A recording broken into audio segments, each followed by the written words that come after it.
Jamnagar Rajkot highway પર ગમખ્વાર અકસ્માત થયો। જાયવા પાસે મોપેડ અને બોલેરો વચ્ચે અકસ્માત થયો। આ અકસ્માતમાં એક જ પરિવારના 3 લોકોના મૃત્યુ થઈ ગયા। મૃતકો ધ્રોલના ભેંસગઢના રહેવાસી હોવાની જાણકારી મળી રહી છે। ઘટનાની જાણ થતાં જ પોલીસનો કાફલો પણ સ્થળ પર આવી પહોંચ્યો હતો। એક જ પરિવારના 3 લોકોના કરુણ મૃત્યુ થયા છે। ધ્રોલના ભેંસગઢ ગામના રહેવાસી હતા આ તમામ મૃતકો।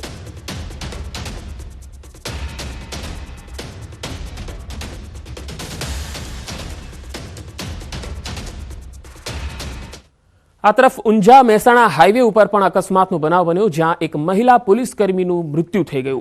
2 दिवस पहला मोटी दाऊ नजीक पोलीसकर्मीओनो अकस्मात थयो हतो। सारवार दरमियान महिला पोलीसकर्मीनुं मृत्यु थयुं।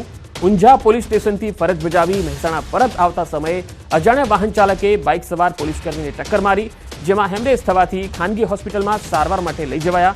मनीषा मकवाणा नामनी आ महिला पोलीसकर्मीना मोतथी पोलीस बेड़ामां शोकनी लागणी छवाई छे।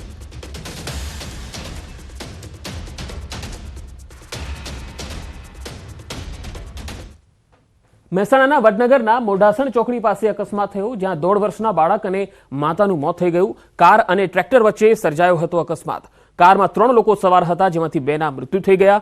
ઈજાગ્રસ્ત કાર ચાલકને સારવાર માટે હોસ્પિટલમાં ખસેડાયો હતો।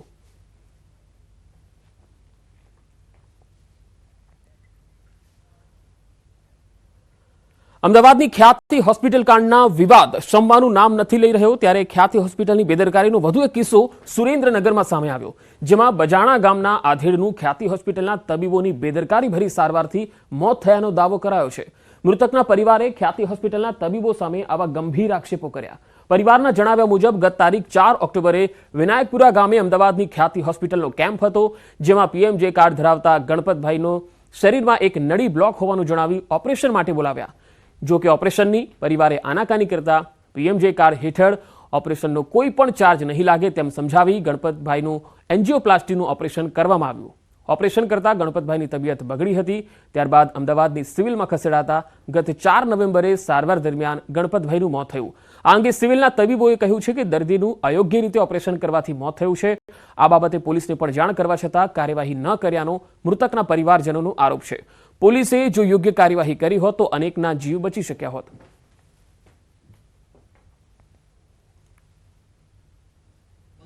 ત્યાં કેમ્પ આવેલો ખ્યાતિ હોસ્પિટલનો 6 તારીખે, એટલે કેમ્પમાં તપાસ કરાઈ, એટલે કે વધુ તપાસ કરાવી હોય તો કે તમે હોસ્પિટલ આવો, અમારી ગાડી આવશે।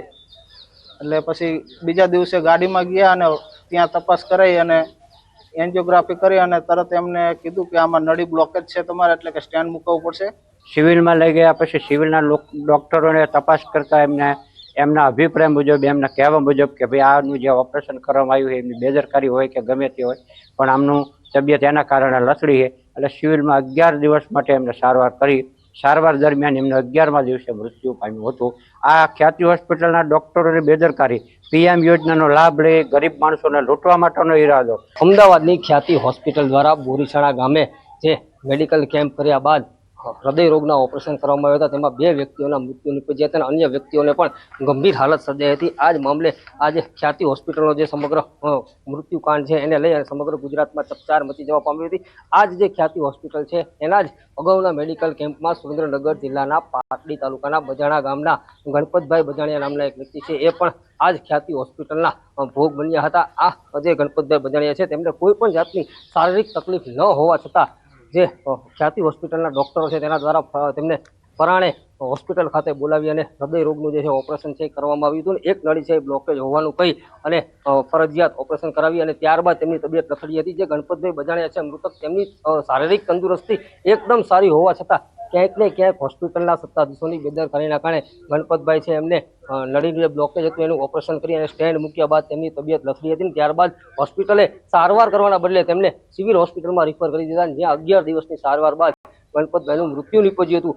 આ મામલે મૃતકના પરિવારજનો દ્વારા પોલીસ મથકમાં એક અરજી પણ કરવામાં આવી હતી અને પોલીસ દ્વારા તેમના મૃતકના પરિવારજનોના નિવેદન પણ લેવામાં આવ્યા હતા, પરંતુ ક્યાંક ને ક્યાંક પોલીસ દ્વારા સમગ્ર મામલે યોગ્ય તપાસ કરી ન હોવાથી આજે જે બોરીછાણા ગામવાળો છે હત્યાકાંડ સર્જાયો હતો। ત્યારે જો પોલીસે આ મામલે કંઈક ગંભીરતા દાખવી હોત તો ચોક્કસથી બોરીછાણા ગામનો હત્યાકાંડ છે ચોક્કસથી અટકાવી શકાય। ત્યારે આ સમગ્ર મામલે મૃતકના પરિવારજનો દ્વારા ન્યાયની માંગણી કરવામાં આવી રહી છે અને ખ્યાતિ હોસ્પિટલના જવાબદાર ડોક્ટરો અને ટ્રસ્ટીઓ તેમજ સંચાલકો વિરુદ્ધ કડકમાં કડક કાર્યવાહી કરવામાં આવે તેવી માંગ ઉઠવા પામી છે। અક્ષય જોશી, ન્યૂઝ 18 ગુજરાતી, બજાણા. ખ્યાતિ હોસ્પિટલની બેદરકારી સામે આવતા હવે મહેસાણા આરોગ્ય વિભાગ સક્રિય બન્યું છે. જિલ્લા આરોગ્ય અધિકારી કડી તાલુકાના ગામડાઓમાં ફરીને તપાસ કરી રહ્યા છે. આરોગ્ય વિભાગની તપાસ બાદ ચોંકાવનારી વિગતો પણ જાણવા મળી. ખ્યાતિ હોસ્પિટલે અત્યાર સુધી કડી તાલુકાના 9 ગામોમાં કેમ્પ કર્યા. બોરીસણા, ખાવડ, ડરણ, વાઘરોડા, કોલાદ, લક્ષ્મીપુરા, ખંડેરાવપુરા, કાણજરી અને વિનાયકપુરામાં કેમ્પો કર્યા. હજુ પણ મહેસાણા આરોગ્ય વિભાગની ટીમ તપાસ કરી રહી છે. ખ્યાતિ હોસ્પિટલ દ્વારા એમના જે કડીના જે ગામો છે એમાં લગભગ 9 જેટલા ગામો, જેમાં કણજરી, બોરીસણા, ખંડેરાવપુરા, લક્ષ્મણપુરા, વાઘરોડા, કોલાદ, ડરણ, ખાવડ અને વિનાયકપુરા, આટલા 9 ગામોની અંદર અમારી પાસે અત્યારે જે અમે માહિતી છે છેલ્લા 3-4 દિવસ અમારી જે ટીમો ફરે છે એમાં અમને જે માહિતી મળી એ પ્રમાણે આટલા ગામોમાં એમણે કેમ્પો કર્યા. આગળ વધુ સમાચારો પર નજર કરીશું. હાલ રોકાઈશું એક વિરામ માટે.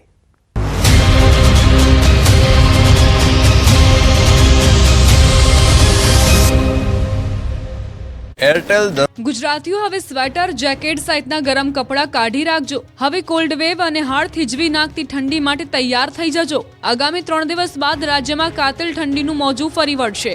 નવેમ્બર મહિનો અડધો પૂરો થઈ ગયો છે, છતાં હાલમાં ગુજરાતમાં શિયાળાની રાહ જોવાઈ રહી છે. મોટાભાગના શહેરોમાં ગુલાબી ઠંડીનો જ અહેસાસ થઈ રહ્યો છે. તાપમાનનો પારો 14.8 ડિગ્રીથી નીચે ઉતર્યો જ નથી. ત્યારે હવામાન વિભાગે 3 દિવસ પછીથી કડકડતી ઠંડીની આગાહી કરી છે. આગાહી અનુસાર રાજ્યમાં આગામી 19 નવેમ્બરથી હાડ ગગડાવતી ઠંડીની અસર જોવા મળશે. ઉત્તર ભારતમાં હિમવર્ષા થતાં ગુજરાતમાં પવનની દિશા બદલાઈ ગઈ છે. ઉત્તર પૂર્વના પવનના લીધે ઠંડીમાં વધારો થશે, જેની અસર 3 દિવસ બાદ જોવા મળશે. ઠંડીનો ચમકારો વધશે.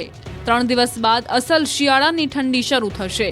જોકે ડિસેમ્બરમાં હાડ થીજવતી ઠંડી પડશે. ઉત્તર ભારતમાં હિમવર્ષાના પગલે હવે ઠંડી ભૂક્કા બોલાવશે, એટલે સ્વેટર કાઢી રાખજો. તો અંબાલાલ પટેલે આગાહી કરી છે કે 23, 24, 25 નવેમ્બરે મજબૂત પશ્ચિમી વિક્ષેપ આવવાની શક્યતા છે. પશ્ચિમી વિક્ષેપના કારણે ન્યૂનતમ મહત્તમ તાપમાન ઘટવાની શક્યતા છે. હાલમાં સાંજે, રાત્રે અને સવારે ઠંડીનો અહેસાસ થઈ રહ્યો છે. જોકે દિવસે સૂરજ માથે ચડતા ગરમીનો અહેસાસ થઈ રહ્યો છે. સૌથી ઓછું તાપમાન ગાંધીનગરમાં 14.8 ડિગ્રી નોંધાયું.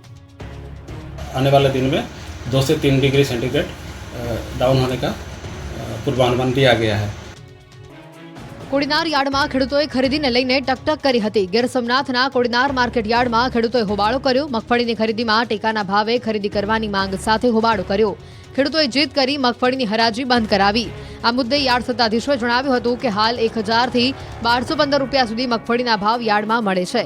ખેડૂતો દ્વારા સરકારના ટેકાના ભાવ મુજબ રૂપિયા 1356 અનુસાર હરાજી કરવા માંગ કરાઈ છે. ખેડૂતોએ રોષની સાથે